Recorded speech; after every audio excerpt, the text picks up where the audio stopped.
Bread aisle, are you ready to rock? Dave's Killer Bread is the country's #1 organic bread for a reason. Always delivering killer taste, killer texture, and killer nutrition. This isn't bread, this is bread amplified. If you're a Kia K5 GT and Kia Forte GT owner, this is your reminder to breathe. See that sophisticated interior? Enjoy those sensations. And now, imagine how you look from the outside and that speed that only a Kia GT sedan can give you. Sorry, I can't help but get excited. For those lives full of thrilling emotions, the all-powerful, all-fun Kia GT sedans. Kia, movement that inspires. Limited inventory available. Call 800-333-4KIA for details. Always drive safely. From Hollywood, it's time now for... Johnny Dollar. This is Mr. Oldfield calling, sir. You left word at my office, Mr. Dollar. That's right, Mr. Oldfield. I think I'm going to need an attorney. Divorce, civil suit, what, Mr. Dollar? Withholding evidence. Murder. Let's take the murder first. Who did it? I don't know, but I'm pretty sure I have the murder weapon in my possession right now. Who was killed? A man named Belden, I think. What do you want me to do, sir? Take my statement, notarize it, give me some legal advice. Where are you? Police station in the pay booth down the hall from homicide. I'll meet you there in 5 minutes.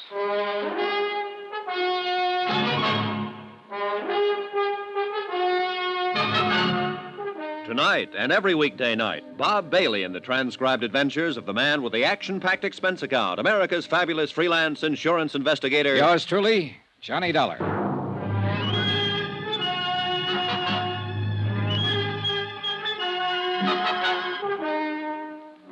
Expense account submitted by Special Investigator Johnny Dollar. Location, Vicksburg, Virginia.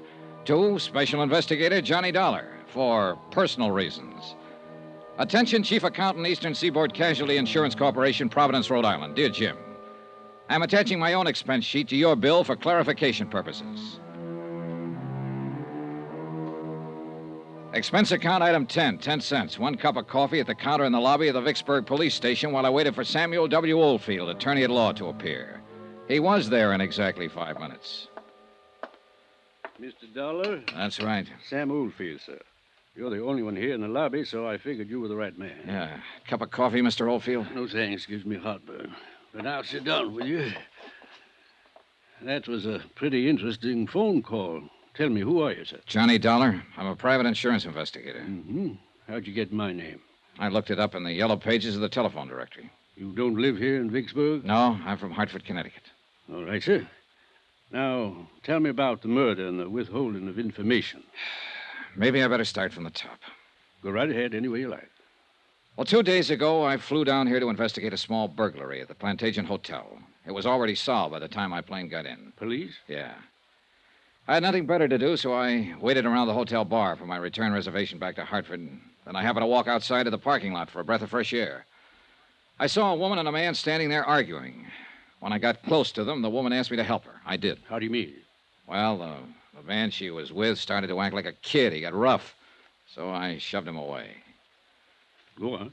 Well, the woman was upset, so I took her inside the hotel and bought her a drink. After that, I put her in a cab and started to send her on her way.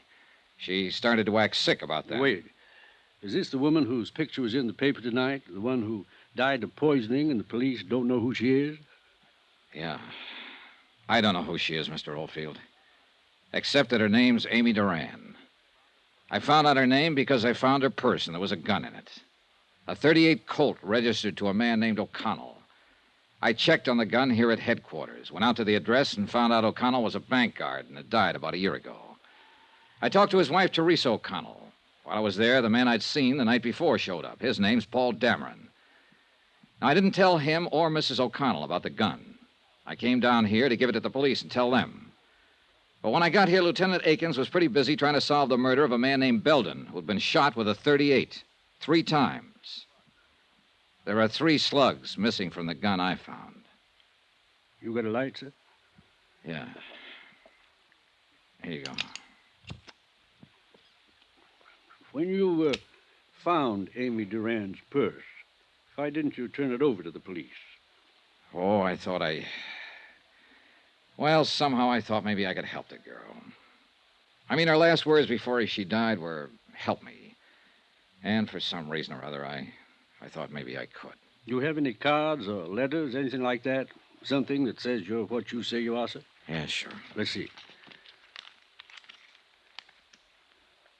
Okay, Dollar. Now, as I see it, you probably hooked up with someone who did some shooting.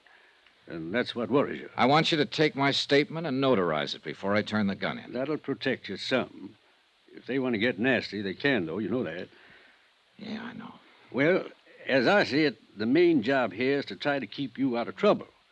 And a statement explaining your motive for participation in the whole affair might help. That's why I called you. All right, then. Now, Dollar, Yeah? you didn't shoot anybody, did you? No. Okay, then, sir. Let's go over to my office.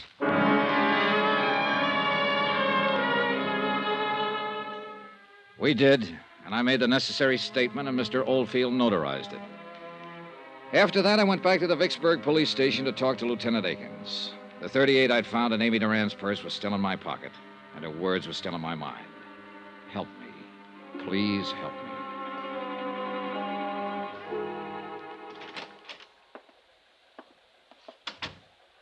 Thought you was going back to Hartford, Dollar. Oh, I decided to hang around and see what came up. Mm-hmm. Nothing so far on the girl. No one's recognized a picture in the paper. Had to turn that over to missing persons. This murder case going to eat up all my time. What happened, Lieutenant? Old maid at the apartment house where this man Belden was staying found him late this afternoon. He'd been dead about 24 hours, shot with a .38. You sure? I'm sure. We did a postmortem right away. It's a pretty set case. You know who shot him? Have a pretty good idea. See, this Belden, he was an auditor working on some books at a firm of textile wholesalers here. Richmond Limited. The papers scattered around his apartment show he'd found a $10,000 shortage going over their books. And the chief accountant for this Richmond company is missing. Yeah, well, that does make it seem pretty clean Yeah, cut. all we have to do is find that accountant. Had an APB out for half an hour now. I think we'll pick her up pretty soon. Her? Who? Well, her, Dollar. The chief accountant for Richmond Limited. She's a woman. Name of, Amy Duran.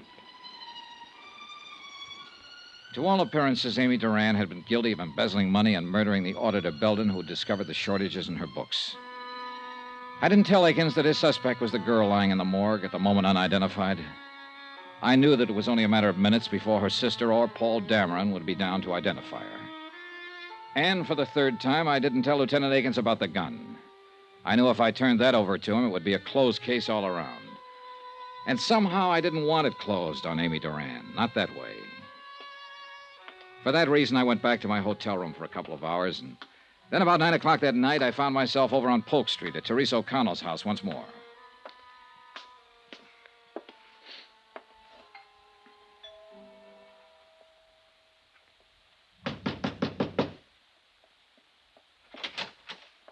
Oh. Hello, Mrs. O'Connell.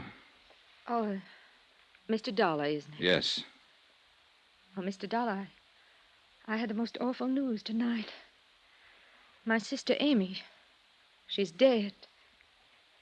You'll have to excuse me. Oh, I'm sorry. May I come in? I'd like to talk to you about your sister, Mrs. O'Connell. Well, Paul came in with tonight's paper and showed me Amy's picture. He went down in the morgue to identify her. I couldn't bear to. Sure. I feel somehow, in some way, that you're a friend, Mr. Dollar. Mrs. O'Connell, I am a friend in a way. But mostly I'm an insurance investigator. What? You thought I was a friend of your dead husband when I came here earlier. I'm not. I never even knew him. But, Mr. Dollar, I don't understand. I met your sister, Amy, last night. I was the last one to speak to her before she died. I took her to the emergency hospital last night. Well, wait. This is all very confusing. You say you're an insurance investigator? Yes. Now, Well, I got your address from a gun I found in your sister's purse. I traced it through the license to carry. This gun, Mrs. O'Connell. Your husband was licensed to carry it when he worked for a banking firm. Do you recognize it? Oh, yes, I suppose I do. I think it's one of Ray's guns. Now, please, let me find something out first. Believe me, I do want to help. Did you know your sister had this gun? Oh, no. What would Amy want with a gun? I mean, well, she could have picked it up here any time she came over, and probably did. But why would Amy have a gun in her purse? Sit down, please. Now, Mrs. O'Connell, you better listen to me carefully. Sometime late yesterday afternoon or early evening, a man named Belden was shot and killed. Clarence Belden? Yes. Why, he worked with an auditing firm. Amy spoke of him. Mr. Dollar. Wait now, wait. Listen to the rest of this. Belden had been working on books for Richmond Limited. As I understand it, your sister Amy was responsible for those books. Right now, the police have enough evidence to figure that your sister stole $10,000 from Richmond Limited. Amy? Oh, no. Now, hear me out, that's Mrs. O'Connell. They have that evidence in bulk form. They certainly have reason to assume, and they are assuming, that your sister shot Belden to keep him quiet about the shortage. How can you say those things about Amy when she's not here to defend herself? Please, please, I'm just telling you what's going on downtown, what they've found. This gun they don't have yet. I've withheld it. It has been fired 3 times recently. Belden was shot 3 times. By now, your sister's body has no doubt been identified. They've already established that she died of poisoning, and they halfway have the idea that she committed suicide. No. Oh, don't you see? They'll say she shot Belden to cover up and keep it quiet, and then saw how useless it was, took poison and killed herself to escape punishment. You're horrible. Horrible. Go away. Go away from me. I'm sorry, but in the face of all this, I want to help her if I can, if it isn't too late. I want to help you. But, Mrs. O'Connell, you'll have to help me. Now, why? Why would your sister steal? Why? I don't know. I think you do know. Tell me, please, for her sake, Mrs. O'Connell. Why? What have you got to do with her? I met her only for a few minutes, but in that few minutes, I got the idea that she was a pretty nice person. She didn't strike me as a thief. She didn't look like a killer. And most of all, she didn't look like a woman who'd take the suicide way out of things. Now, that's all I have, except that she asked me to help her. And I'm trying to do that now. Believe me, I want to help her if I can. I've always been an awful child, Mr. Dollar. When Ray died, I tried to kill myself. Amy saved me. I remember then, at the hospital, she was beside my bed, and she said to me, "I'll make you want to live again. I'll make you." Amy was always like that, kind and decent. You weren't wrong about her. She was decent, thoughtful, good. She did everything for me. She gave me these clothes and a car, introduced me to nice people from her office like Paul Dameron. Yes. That must be where all the money went to. Not on herself, but on me, for me. I'm the only reason I can think of that she'd take money from the firm. Yeah. I didn't know she was stealing from me. I didn't know. I wouldn't have let her do it. She didn't have to pamper me that much. I'm not that much of a child. She didn't have to do it. She didn't have to do it. Wait a minute. She didn't kill herself. She didn't steal. She didn't murder that man. I did all those things because it was all for me.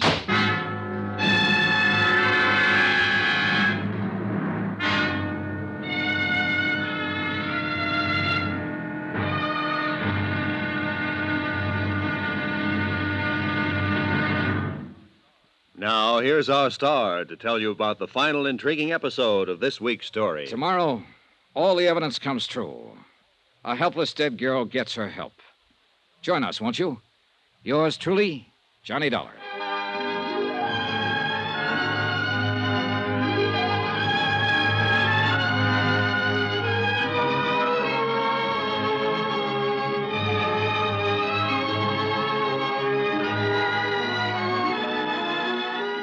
Yours truly, Johnny Dollar, starring Bob Bailey, is transcribed in Hollywood.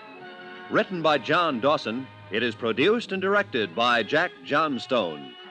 Be sure to join us tomorrow night, same time and station, for the next exciting episode of Yours truly, Johnny Dollar. Roy Rowan speaking.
Okay, round two.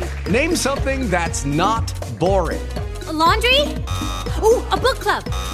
Computer solitaire, huh? Ah, sorry, we were looking for Chumba Casino. That's right, ChumbaCasino.com has over 100 casino-style games. Join today and play for free for your chance to redeem some serious prizes. ChumbaCasino.com. No purchase necessary. Void where prohibited by law. 18 plus. Terms and conditions apply. See website for details.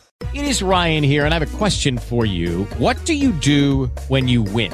Like, are you a fist pumper, a woohooer, a hand clapper, a high fiver? I kind of like the high five, but if you want to hone in on those winning moves, check out Chumba Casino. At ChumbaCasino.com, choose from hundreds of social casino-style games for your chance to redeem serious cash prizes. There are new game releases weekly, plus free daily bonuses, so don't wait. Start having the most fun ever at ChumbaCasino.com. No purchase necessary. VGW. Void where prohibited by law. See terms and conditions. 18 plus.